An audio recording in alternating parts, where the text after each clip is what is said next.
بسم الله الرحمن الرحيم. الحمد لله رب العالمين، والصلاة والسلام الأتمان الأكملان المتلازمان على سيدنا رسول الله وعلى آله وصحبه ومن والاه. نويت التعلم والتعليم والتذكر والتذكير والنفع والانتفاع والإفادة والاستفادة والحث على التمسك بكتاب الله وسنة رسوله والدعاء إلى الهدى والدلالة على الخير ابتغاء وجه الله وقربه وثوابه سبحانه وتعالى. سبحانك لا علم لنا إلا ما علمتنا إنك أنت العليم الحكيم. اللهم أخرجنا من ظلمات الوهم وأكرمنا بنور الفهم وافتح علينا بمعرفة العلم وزين أخلاقنا بالحلم واجعلنا ممن يستمعون القول فيتبعون أحسنه. أما بعد، baada ya kushukuru Mwenyezi Mungu na kumtakia rehema na amani bwana Mtume sallallahu alaihi wa alihi wasallam, tutaendelea na madarasa haya ya Safina an-Najah, sio? Na tumefika katika shurutu jam'i taqdimi. Shurutu jam'i taqdimi, sisi tunajua masharti ya kukadimisha swala, yani kwa ufupi zile swala zile za naitwaje zile safari, ndio tumeingia leo. Ni kitu kinatokea sana. Sasa tuangalie. Haya. Bismillah, asemaje? Soma. شروط جمع التقديم. شروط جمع التقديم أربعة. البداعة بالأولى ونية الجمع فيها والموالاة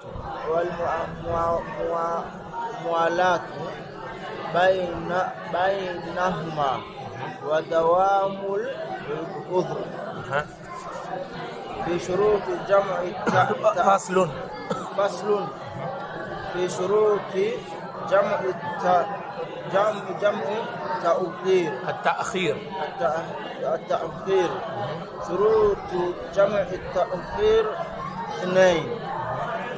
اثنان. نية التأخير وقد بقي من وقت الأولى ما يسعها ودوام العذر إلى تمام ثانية. نعم. acha tuanze. Asema Sheikh rahimahullah wa nafa'ana Allah bi ulumihi fi ad-darain. Faslun, hiki ni kigawanyo. Faslun fi shuruti jam'i at-ta'khir, at-taqdim, afwan. Masharti ya kukadimisha swala ni hapa. Masharti ya kukadimisha swala, tabana hapa inakusudiwa ni ile swala ya safari, sawa? Kuna masharti yeye hajayataja, tutayaongezea baadaye inshallah, sawa? Asema Sheikh, la ilaha illallah. Shurutu jam'i taqdimi arba'atu, masharti ya kukadimisha swala ni manne. Asli fikiri kama tumetaja mara nyingi, kuswali kabla ya time haifai, ni haramu, ni katika dhambi kubwa. Inna salata kanat ala almu'minina kitaban mawquta. Swala, kwa hakika swala iwe, yani ni kwa waumini, kanat ala almu'minina, imekuwa juu ya waumini, kitaban mawquta, yani imekuwa ni wakati ambao umekutwa, ni kitabu kilichofungwa, ni wakati uliofungwa. Huwezi kufungua wewe, huwezi kuja kuswali kabla ya time ama baada yake, hufai. Isipokuwa sasa katika hali fulani, ndio sasa tumeingia katika hizo hali. Sasa akwambia mtu akiwa kwa safari yaweza kukusuru, yaweza kufanya jam'i, yaweza kufanya nini?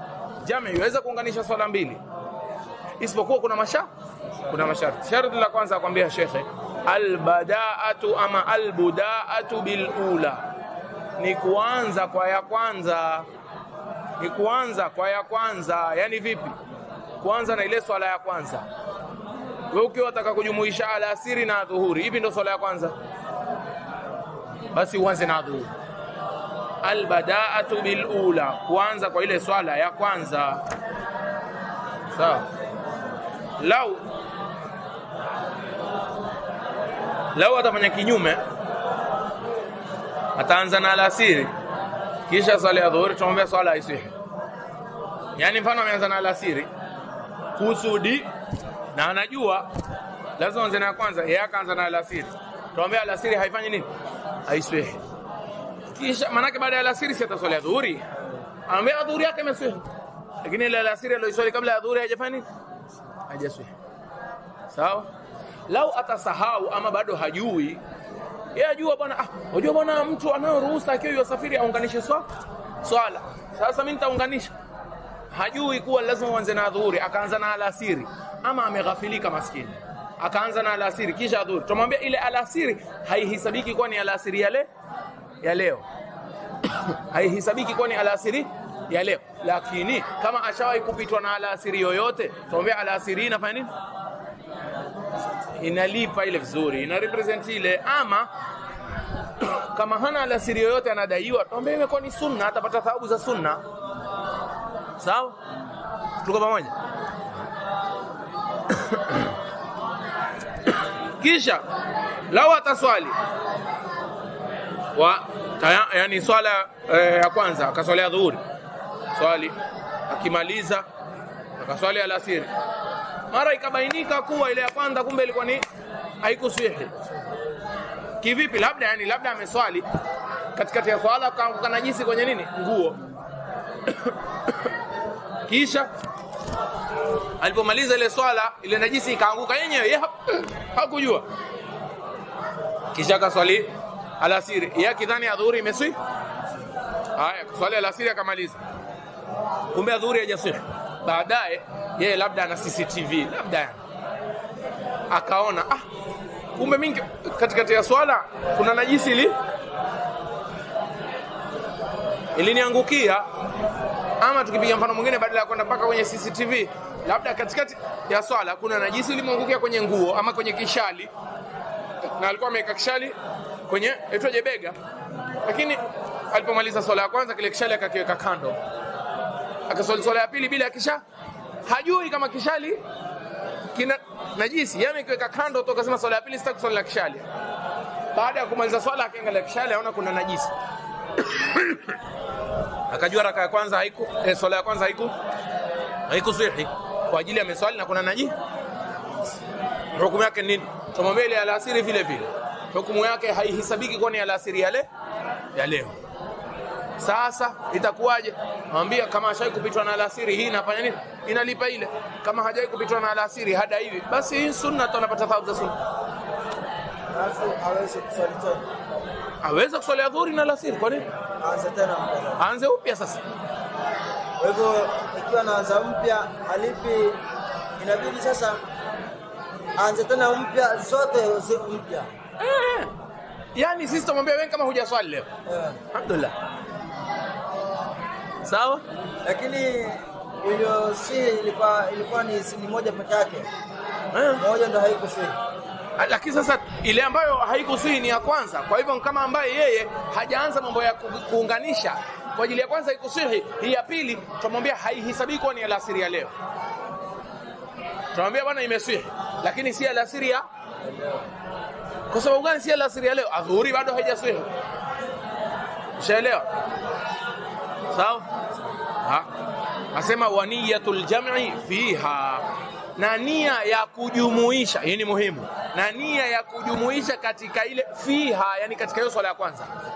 Wewe ukiwa umesafiri wataka kuunganisha adhuhuri na alasiri, lazima ukiwa katikati ile swala ya adhuhuri, sisi tumesema mwanzo na adhuhuri, ukiwa ndani ya swala ya adhuhuri, lazima pale ndio utie nia nini ya kujumuisha.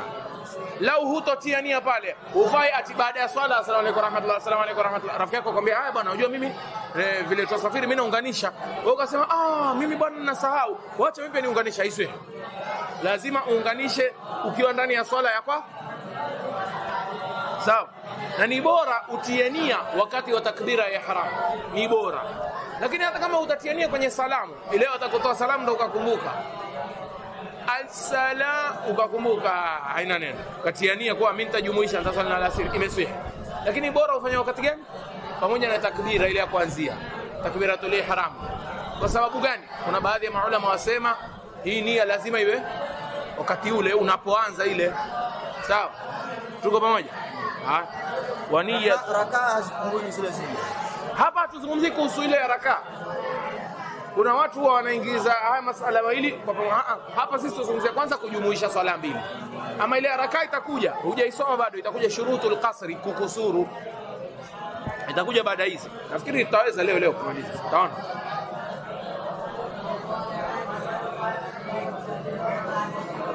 Nasema afwan. Nasema shekhe, wal muwalatu bainahum. Pia hii ni katika vitu ambavyo watu wengine wanaghafilika ama hawajui.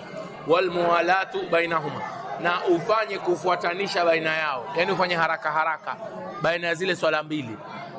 Wal muwalatu bainahuma, na ufuatanishe haraka baina yao. Hapa kidogo kuna ishkali.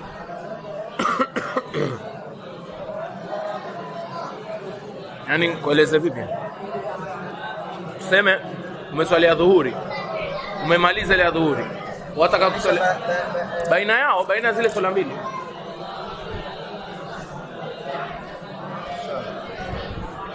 Yani mfano umeswalia dhuhuri, usiketi muda mrefu kisha ndio uswali alasiri, la, pale umeswali magharibi, usiketi muda mrefu kisha ndio uswali isha, pale fuatanisha.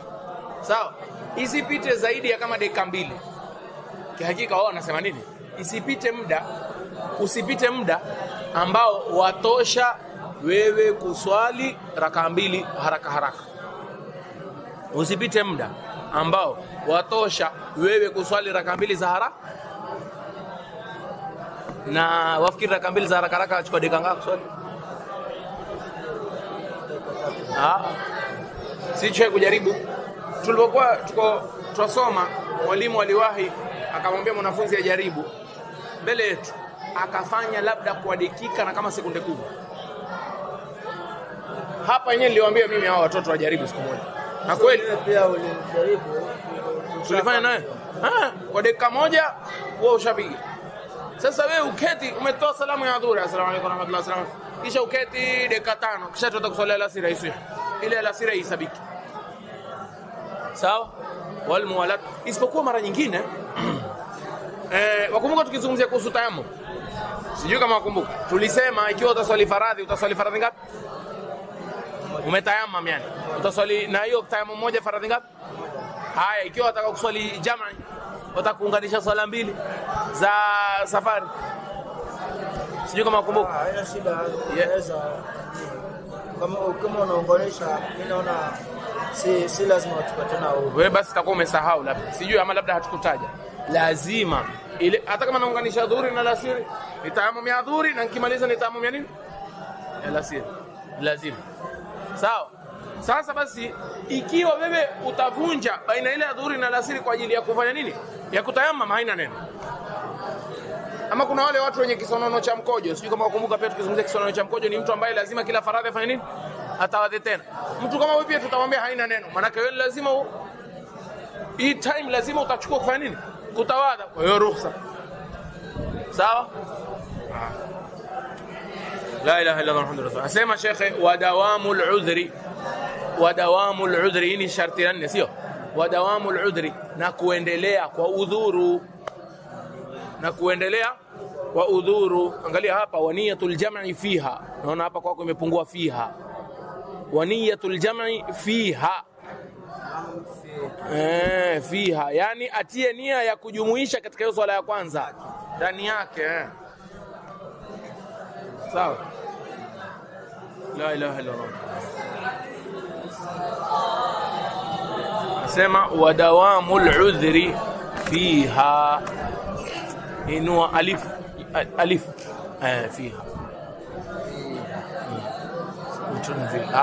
Sawa.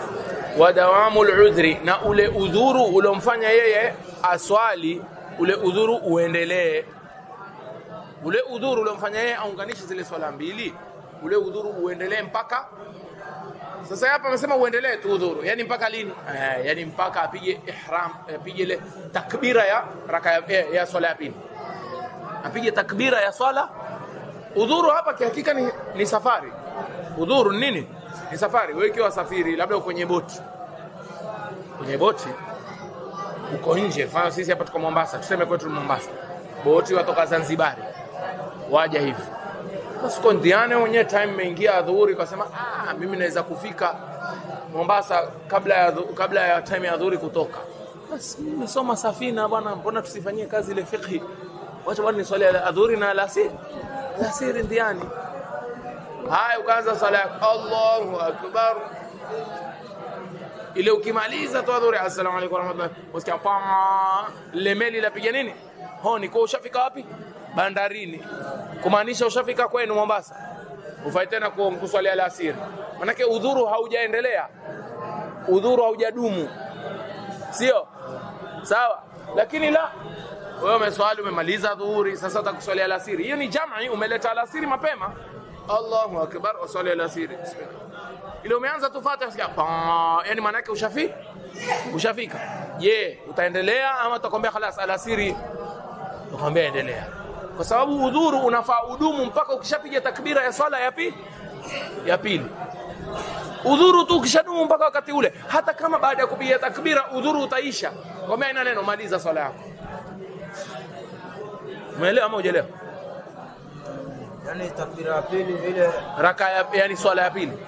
Raka ya pili. Swala ya pili, si raka ya pili. Sawa.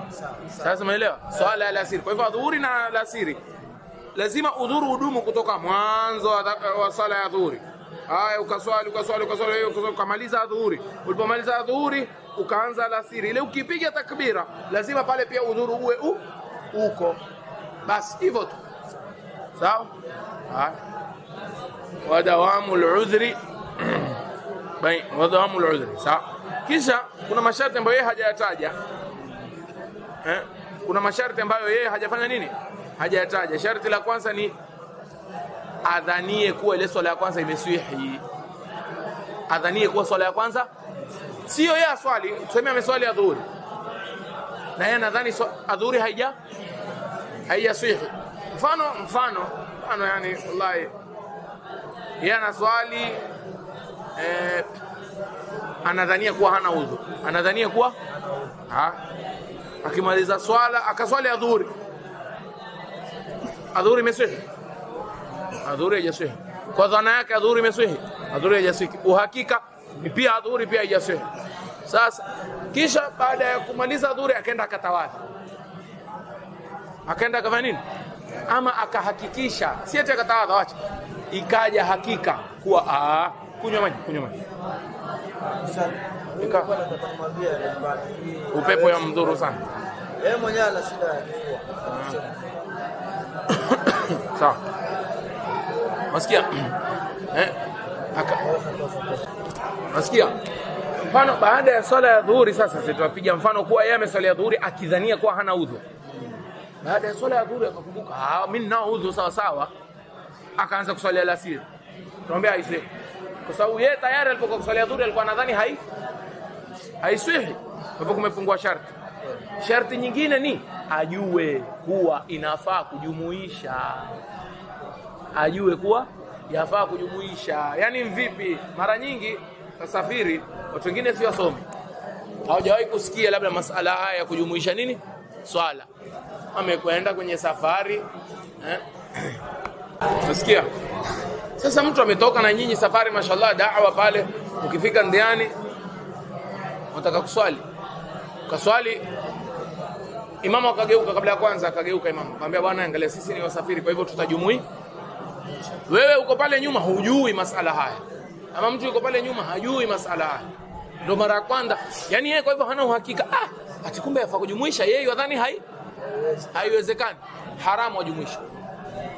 Akiswali ile adhuhuri imeswihi, lakini alasiri yake haito, kwa sababu hajui mpaka asomeshwe. Sawa? Tuko pamoja? Nasema Sheikh, la ilaha illa Allah. Faslun shurutu jam'i at-ta'khiri ithnan. Masharti ya kuunganisha swala mbili lakini kwa kuchelewesha. Kuunganisha swala mbili lakini kwa kuchelewesha. Yani swala ya dhuhuri na alasiri uswali wakati wa nini?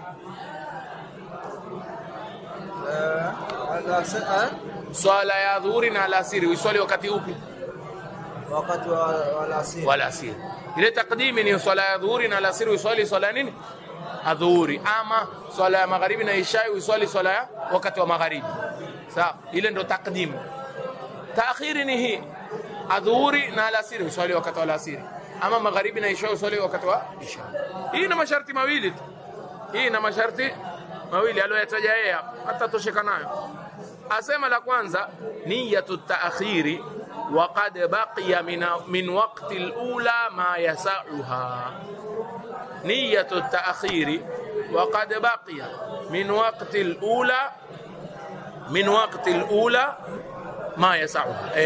Atie nia ya kuchelewesha swala, ile nia kuwa yeye atajumuisha zile swala mbili, nia yake aitie kabla. Angalia, waqad baqiya, na iwe imebakia, min waqti al-ula, katika ule wakati wa swala ya kwanza, ma yasauha, muda ambao unatosha ile swala yote. Nafikiri hapo bado hujaelewa, lakini acha tueleze. Unaona kwenye jamaa takdim tulisema wakati gani anatia nia? Wale ambapo anaanza kuswali. Ni sunna atie pale anapoanza kuswali ile ya kwanza. Lakini lazima iwe katika ile swala ya kwanza, hata kama ni mwisho, sio? Sasa hapa nia anatia lini? Tutamwambia. Anakusudia kuwa bwana, angalia, mimi nitachelewesha adhuhuri. Yaani ile kuwa wewe utaichelewesha adhuhuri. Maana yake asili ya kuchelewesha adhuhuri hukumu yake ni asli. Akichelewesha ndio. Maana ni kwamba ni haramu. Ni haramu kuchelewesha adhuhuri. Ni haramu. Sasa utachelewesha vipi? Tutakwambia sasa utie nia. Sawa? Kabla ya ule muda wa adhuhuri kuisha, wewe ukusudie bwana, mimi inshallah nitajumuisha adhuhuri na nini? Lazima hiyo nia uitie kabla ya muda wa adhuhuri kuisha. Sio wewe usitie nia kuchelewesha kisha wakati wa adhuhuri uishe na bado hujatia nia kuchelewa, ya kuwa utaiswali na alasiri jamaa, yani utaunganisha na alasiri. Tutakwambia sasa umepata dhambi, na ile adhuhuri lazima utaili, lakini sasa umepata dhambi kwa ajili umechelewesha, sio ile ruhusa ya sheria uliopewa. Sijui kama umeelewa. Wewe umechelewesha tu kwa nini zako, kwa hawa zako, kwa shahwa zako, kutaka kwako. La, tumeelewa. Sasa mfano wakati wa adhuhuri umebakia dakika 5. Dakika 5 ni nyingi. Mfano wakati wa adhuhuri umebakia dakika 1. Wakati wa adhuhuri umebakia, tukuulize wewe, ile dakika 1 unaweza kuswali adhuhuri? Haiwezekani. Basi ujue ukichelewesha, nia ya kuchelewesha, hii nia ya kuwa wewe utaunganisha adhuhuri na alasiri wakati wa alasiri, ikiwa utachelewesha mpaka ibaki dakika 1 labda, tunakwambia sasa umepata dhambi. Umeingia pale ambapo umeacha, kama ambaye umeacha adhuhuri. Tuko pamoja na hakika? Haya, lazima dharura ipatikane ndio ucheleweshe. Dharura gani? Yaani dharura lazima ipatikane. Yaani huwezi kusema acha niswali nani bila, si ya kusafiri. Vile kwa kusafiri, nyumbani ufai. Sawa? Haya. Kisha ya pili akwambia wadawamul udhri ila tamami thaniya. Wadawamul udhri ila tamami athaniya. Na kudumu kwa udhuru mpaka ile swala ya pili hii ishe. Tuelewe. Kudumu kwa udhuru wako. Katika hii ya kwanza tulisema ni kudumu kwa udhuru mpaka wakati gani? Mpaka ile swala ya kwanza. Mpaka takbira ya swala ya pili. Udhuru udumu mpaka takbira ya swala ya pili. Hai. Hiyo ni katika jamaa takdim. Hapo kwenye jamaa taakhir la, ni ule udhuru udumu mpaka mwisho wa swala ya pili. Mpaka mwisho wa nini? Wa swala ya pili. Lau udhuru utodumu. Lau udhuru hautodumu, hukumu yake atakwambia nini? Atakwambia haina neno, upati dhambi. Lakini ile swala ya pili tena huhesabiwi kuwa umeswali jamaa takdimi, taakhiri afwan. Huhesabiwi kuwa wewe umejumuisha taakhiri. Wewe utahesabiwa tu kwa ile swala ya pili ni qadha, yani unailipa tu. Shaelewa? Mmoja elewa. Na hakika.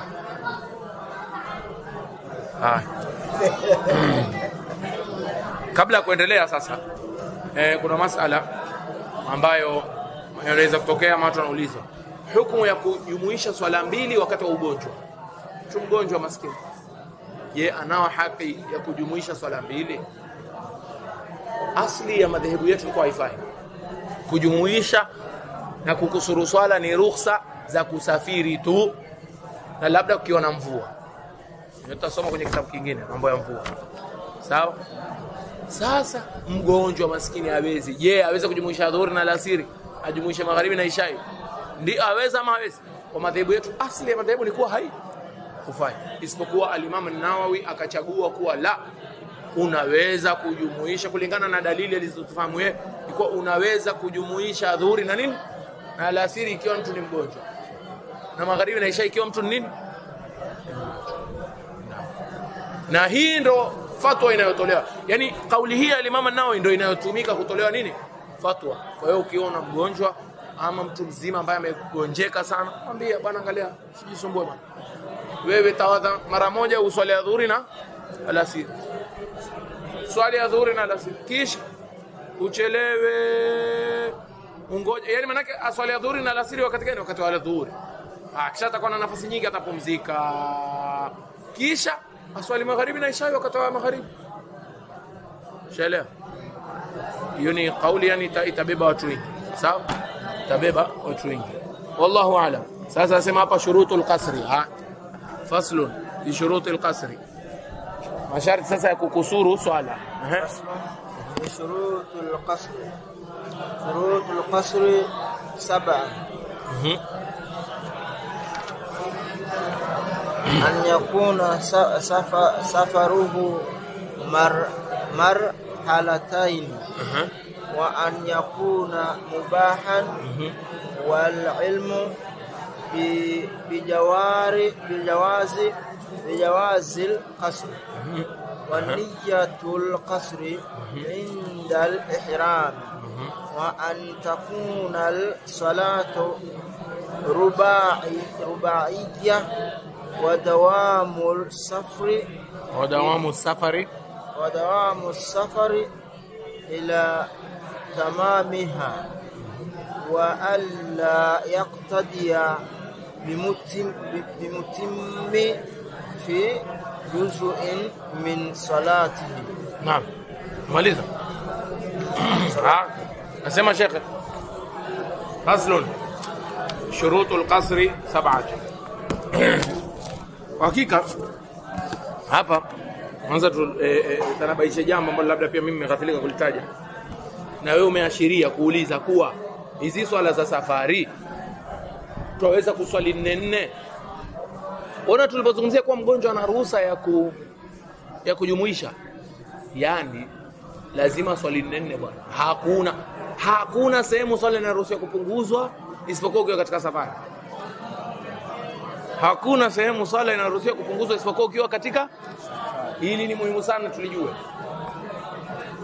Tuko pamoja? Sasa mtu akiwa amesafiri ama hata amesafiri yuko hapa nyumbani lakini mgonjwa, atasema mimi nitaswali 2. Swala isiyo. Hakuna kitu kama hicho. Sawa? Na hii masala tulozungumza katika yani fasli 2 zilizopita, jamaa taqdimi na jamaa taakhiri, pale tunazungumzia swala ziswali kiukamilifu, zinazoswaliwa kiukamilifu. 4. Sawa? Tuko pamoja? Kitu kingine nimeghafilika kutanabaisha ni kwa swala ya alfajiri haiunganishwi na swala yote nyingine. Tuliwahi kutaja kitambo. Alfajiri lazima iswaliwe wakati wake. Alfajiri lazima iswaliwe wakati wake. Sawa? Fazlun shurutul qasri 7. Masharti ya kukusuru ni swala ni masaba, ni masharti 7. Kukusuru swala, kukusuru ndio kupunguza swala. Kukusuru ndio kupunguza swala. Yani unaswali swala ya raka 4 unaswali 2. Hakuna ya 3 kuswali 1.5. Ama ya 2 uswali 1. Ni kuswali swala ya raka 4 uswali raka ngapi? 2. Sasa masharti yake nini? Akwambia Sheikh ya kwanza, an yakuna safaruhu marhalataini. An yakuna safaruhu marhalataini. Haiko an yakuna safaruhu marhalataini, ni ile safari yake ni marhala 2.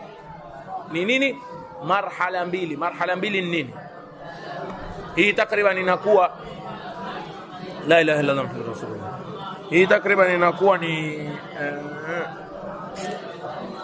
kilomita takriban 80. Lazima safari yako iwe ni kilomita marhalatain wajua ilikuwa wanatumia vipi? 80 kilometers waweza kuandika takriban hiyo 80 kilometers.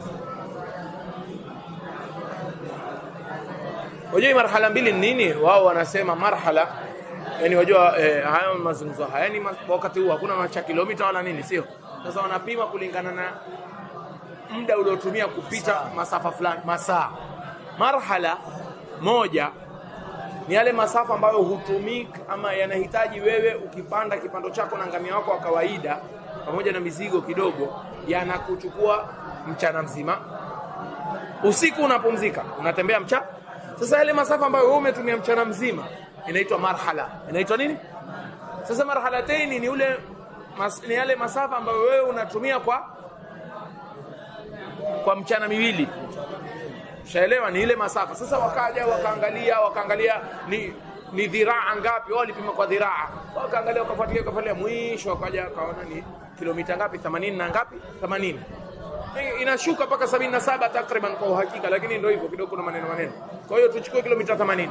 Sasa mtu anasafiri na kwenda tuseme Mombasa Kilifi. Kilomita ngapi? 47 tu.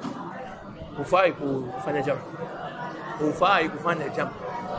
Kuna matezo. Hufai kufanya kasri, afwan. Hufai kufanya nini? Kasri, samahani, nimekafilika. Hufai kufanya kasri. Jamu ni maneno mengine, tutasoma kwa vitabu vingine. Lakini kasri hufai. Kasri bila ishkali. Na katika kauli ya nguvu pia katika madhehebu ni jamu pia hufai. Wa an yakuna safaruhu marhalataini. Na ile safari yake ni marhala ngapi? Marhala mbili. Wa an yakuna mubahan. Wa an yakuna mubahan.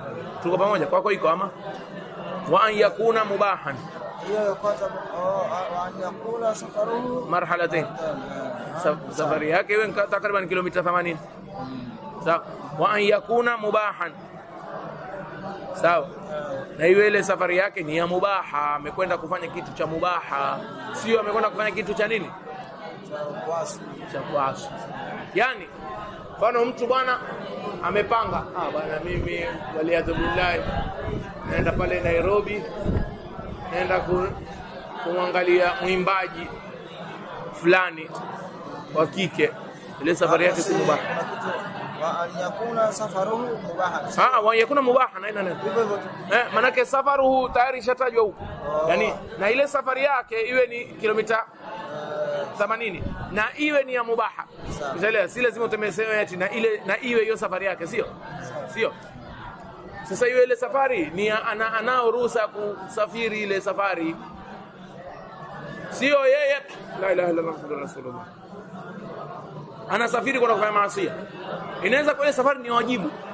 Inaweza kwa safari ni ya makruh, haina neno, pia ana ruhusa ya kukusuru. Inaweza kwa safari ni ya sunna. Safari ya wajibu kama hija. Safari ya sunna kama wewe kwenda kuzuru twaje familia yako. Safari ya mubaha, safari ya kawaida wewe enda ununua biashara uje ufanye. Safari ya mubaha. Safari ya makruh pia haina neno. Lakini safari ya haramu huwezi kukusuru. Hufai kukusuru. Sawa? Mfano ndio nilikuwa napiga mfano, mtu amekwenda Nairobi pale kuna mwimbaji anakuja, sijui mwimbaji wa kike nini amekuja. Ile ni ibada ile.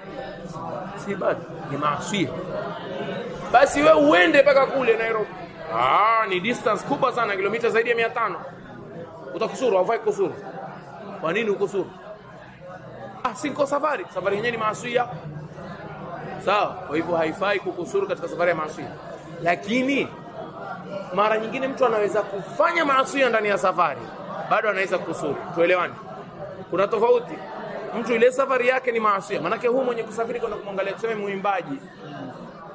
Mfano, ama anaenda kufanya dili ya tembo, ama anaenda kuiba. Ile safari yake yenyewe, safari yenyewe nini? Ni haramu.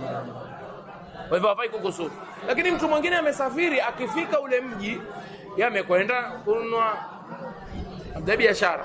Akifika waliyadhu billah kaona mwanamke wa haramu. Waliyadhu billah. Ama akafika kule labda akasengenya. Amefanya maasi hajafanya. Lakini safari yake ni maasi. Sasa tumeelewa? Kwa hivyo ayakuna mubahan. Na hiyo safari yake iwe ni mubaha. Tuko pamoja? wal ilmu bijawazi alqasri. Ameacha kuongezea masala kidogo. Yake sasa kidogo kuna masala. Huyu ambaye ilikuwa safari yake ni maasiya, lau akifika ndiani akatubu, ulikuwa kuuliza kwa sababu kuna kitu ulikuwa umegusia. Kuna mahali ambapo ulikuwa unafundisha kugusia kitu kama hicho. Labda kwenye tamu. Labda kwenye tamu. Ni kwenye tamu. Ni kwenye kutamu. Maana tulisema mtu akisafiri kwenye tamu ile swala lazima alipe. Ikiwa yeye ni mwenye, yani safari yake ni maasiya, basi ile tamu, yani mfano mtu amesafiri. Umesafiri umekwenda umeenda Nairobi. Haya, ndiani ukafika sehemu ukakosa maji. Samburu tuseme. Ndio. Samburu ukakosa maji. Sasa utafanyaje? Utarudi, yani ukirudi kwenu utalipa ile swala ama ulipe? Kwamba lazima ulipe, maana safari yako tayari nini? Maasiya. Lakini tukasema ukitubu ukibadilishania ndio hiyo sasa. Hapa pia ukibadilishania nakwambia khalas unao ruhusa yako. Kuna maelezo zaidi lakini inshallah kwenye kitabu kingine yani ukibadilishania inshallah utaweza kufanya nini? Utaweza kukusuru. Sawa? Lakini wengine wakwambia basi hiyo maelezo zaidi ni hivi. Wengine wakwambia la. Pale utakapobadilishania tuanza kuhesabu. Je, ile safari iliyobakia distance yake ni kilomita 80? Kaipata? Wengine wanasema la. Asema shekhe wal ilmu bijawazi alqasri, wal ilmu bijawazi alqasri, na awe anajua kuwa kukusuru inafaa. Awe anajua kuwa kukusuru inafaa, sio awe yeye maskini yadhani kuwa haifai kukusuru swala. Ndio yale tulopigia mfano bwana, tumetoka tumefika Mtito wa Ndei, labda kaja mmoja wetu akamwambia haya bwana yetu swali mbili mtu hajui la ilaha illallah. Yani huyu mtu sasa akasema mimi hapa bwana nikionyesha kuwa sijui itakuwa ni aibu, mimi sijui kama yafaa. Akaswali rakaa 2 na wenzake, anamwambia haifai. Anamwambia haifai nini? Asema wal ilmu bijawazi alqasri wa niyatul qasri 'inda al-ihram. Hapa sasa tofauti na kule. Wa niyatul qasri, na nia ya kukusuru 'inda al-ihram wakati gani? Tufu. Wakati wa takbira ya ihram, wakati kutufu. Niye bwana wakati wa takbira ya ihram bwana. Wa niyatul qasri, na nia ya kukusuru 'inda al-ihram wakati wa kupiga takbira ya ihram. Ile ya jam'i taqdim, kumbuka tumesema nini? Wa niyatul jam'i fiha, ndani ile swala ya kwanza. Hapa tukwambia la, niyatul qasri 'inda al-ihram. Wewe utakuswalia dhuhuri, wataka kukusuru adhuhuri, nia yake ya kusuru utatia ile Allahu akbar. Pale ukisema Allahu akbar ndio kwa moyo pia umekusudia bwana, mimi hii adhuhuri ya leo na hii haikusuru. Tumeelewa? Lao atajisahau ndio kwenye swala bismillahirrahmanirrahim alhamdulillahi rabbil alamin arrahman, kashtukizia amin sawa bwana, nilikuwa nataka kukusuru, imekula kwake, hafai kukusuru. Sawa, hafai kukusuru.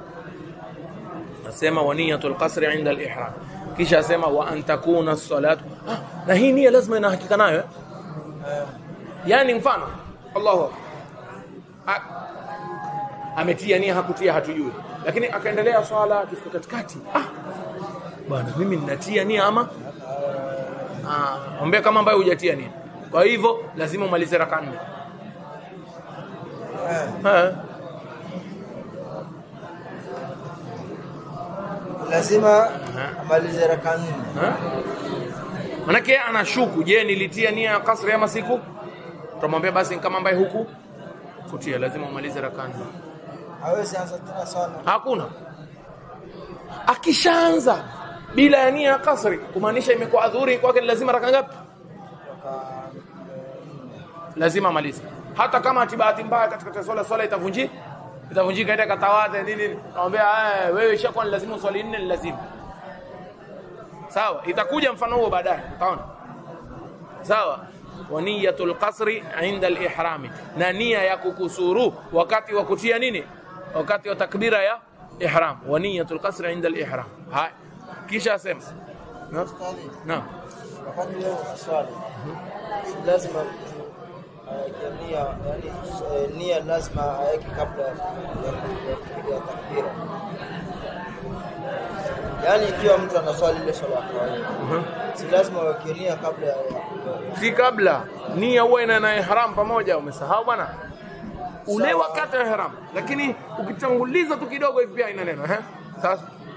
Yani si unaweka nia alafu unamalizia alafu sasa wewe pengine baadaye ndo unakuelewa kwamba yeye pengine hakuna kwamba yeye ameweka nia ama hajaweka. Sasa si itakuwa ndani hiyo mimi nasema nia ya kasri. Tuzungumzie nia ya kasri vizuri sana ni swala. Wewe uliza nia generally sio? Yeye mfano ana hakika kwa ametia nia. Lakini nia ya kasri ndio. Unajua hapa sasa kuna mambo mawili bwana. Kuna nia ya swala yenye akishuku kwa nia ya swala isihi. Vizuri. Vizuri ile swali lako ili tulitaja katika mambo yanabatilisha swala sio? Ukasema ukishuku mimi natia nia ama siku ukasema swala haiswi. Vizuri kabisa. Sasa hapa sisi tunazungumzia hapa shaka, yani shaka katika nia ya kasri, si shaka katika nia ya swala. Tuko pamoja? Vizuri. Lakini nasema wa antakuna salatu rubaiyatan, ndio muhimu, lakini rahisi ile swala inayokusudiwa wewe ni swala ya raka ngapi? 4. Hakuna swala magharibi mtu akaswali raka 1.5 ama akaswali raka 2 ama swala ya alfajiri akaswali raka 1. Maisha sawa. Wa antakuna salatu rubaiyatan, kisha sema wadawamu safari ila tamamiha, wadawamu safari ila tamamiha, na kudumu kwa ile safari mpaka mwisho wa ile swala. Kudumu kwa safari mpaka mwisho wa ile mfano kiuma kimeanza kuswali yule mfano kwenye boti meli, yani Allahu akbar, katia nia masharti yote hapo, katia nia mimi na kata swala, yani napunguza na kusuru. Haya fika kwenye tashahudi sasa, at-tahiyatu lillahi, assalamu alayka ayuha nabii wa rahmatullahi. Ajua insha save, yani na swali raka ngapi? Mara sikia yani maana yake amefika wapi? Bandarini, ashafika kwao, safari imekwi. Bahati yake mbaya, tumwambia haya simama uendelee na raka 2. Maana yake ile safari imeisha kabla ya yeye kumaliza swala. Lakini lao atatoa salamu, assalamu alaykum wa rahmatullah, assalamu alaykum wa rahmatullah, kisha sikia yani amefika baada ya yeye kutoa swala imesihi, piga raka zake 2 imemtosha. Tumeelewana ama bado? Tumeelewana. Kuna swali liko na tafuta ya muhimu, nilikuwa nikwambie nikuuliza, lakini nimetoka. Basi kumbuka inshallah tani. Asema wa an la yaqtadiya bimutimmin fi juz'in min salatihi. Hapa lazima usikize, yani tuwe makini kidogo. Wa an yaqtadiya, na afuata wa an la yaqtadiya, afwan, wa an la yaqtadiya, na asimfuate, kwani hakuna hiyo. Wa an la yaqtadiya, na asimfuate, yani asiwe yeye waswali nyuma ya mtu bimutimmin. Mtu gani? Mtu mwenye kutimiza swala fi juz'in min salatihi, katika kipande cha swala yake, katika kipande cha swala yake. Subhanallah. Angalia, wa an la yaqtadiya, na asifuate bimutimmin, asimfuate mtu mwenye kutimiza swala, yani mtu ambaye anaswali raka 4 wewe watakuswali raka 2. Asimfuate mtu mwenye kutimiza swala katika kipande kidogo tu cha swala yake, haiswi. Yani sasa haiswi, tamwambia lazima atimize raka 4. Sasa niendelee. Nimemaliza kuandika. Sasa kwa nini na swali? Yani hii sura yake ni hivi. Sisi tunasema usifuate mtu mwenye kutimiza swala. Mimi na swali, tumesafiri sote mimi na wewe. Mimi nikaamua bwana, angalia mimi natimiza swala, kaswali Allahu akbar, wewe hujui natimiza na sitimizi, ukaswali nyuma yangu. Mara mimi nikifika raka ya pili wewe fikiri nitatoa salamu, kumbe na imebahati yako mbaya. Tunakwambia pia wewe lazima umalize. lakini bwana, lakini ninatiania mapema. Lakini sasa umemfuata yule ambaye anatimiza. Lazima utimize. Hata kama utatia mfano, tena angalia. Tumesema kwa kipande cha swala, mfano wewe umenifuata mimi na mimi niko kwenye tahiyat. Meswali kwa raka ya 4 kaketi at-tahiyat. Ndio umechelewa kidogo, hapo umekwenda umejisaidia, ukija mimi niko kwenye tahiyat.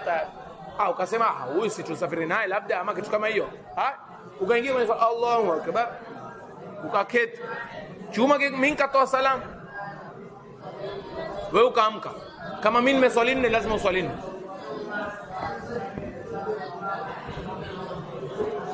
Amiri, tuko pamoja? Haya, ngoja nikupe tena nyingine. Wenyewe wasema azid laka fil bait, azid laka fi shiri baitan. Watankuongezee katika shairi ubeti mwingine. Mfano na masa nataka ni wewe kariri sana. Haya nataka tukaririwa. Mfano meswali mimi, wewe umekuja maswali nyuma yangu. Meswali mimi nimeamua na swali ngapi? 4. Katikati ya swala yangu ikaharibika au yako ikaharibika, yangu au ukaenda ngatawadha, خلاص labda wewe utasema wacha mimi swali zangu 2. Ambia pole, maadamu ushanifuata katika kipande cha swala yako, imekula kwako.